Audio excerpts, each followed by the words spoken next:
నేను మిమ్మల్ని ఒక్కటే అడుగుతున్నా, ఆలోచించమని కోరుతా ఉన్నా.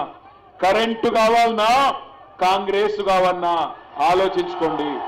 ఎందుకంటే కరెంటు ఉన్నది అంటే కాంగ్రెస్ ఉండొద్దు, కరెంటు ఉండాలంటే కాంగ్రెస్ ఉండొద్దు, కాంగ్రెస్ ఉంటే కరెంటు ఉండదు, అది పక్కా. ఇక బట్టి విక్రమార్క గారు ఉన్నారు. బట్టి విక్రమార్క గారేమో ధరణిని తీసేసి మళ్ళా పాత పట్వారీ వ్యవస్థ తీసుకొద్దామంటున్నాడు. మళ్ళా కావాలన్నా పట్వారీలుల, మళ్ళా కావాలన్నా దళారీలు, మళ్ళా పట్వారీలు కావాలన్నా, మళ్ళా లంచగొండ్లు కావాలన్నా. ఇవాళ మొత్తం అధికారం మీ చేతుల్లో ఉంది. ధరణిలో ఏమన్నా చిన్న చిన్న సమస్యలు ఉంటే ఉండొచ్చు, లేవని నేను అంటలేను. కానీ ఎలుకలున్నాయని చెప్పి ఇల్లు అలబెట్టుకోం కదా.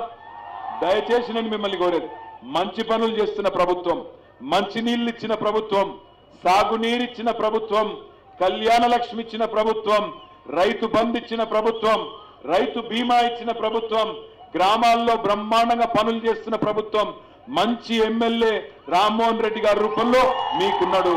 ఇంత మంచి ఎమ్మెల్యేని పెట్టుకొని వాళ్ళ నాయన గారు నర్సిరెడ్డి గారి వారసత్వాన్ని బ్రహ్మాండంగా ముందుకు తీసుకుపోతున్న ఎమ్మెల్యే గారిని పెట్టుకొని ఇంకో దిక్కు చూస్తే మనమే నష్టపోతాం. కూర్చున్న చెట్టు కొమ్మను నరుక్కుందామా లేదా నడుస్తున్న అభివృద్ధిని ముందుకు తీసుకొని పోదామా ఆలోచించుకోండి.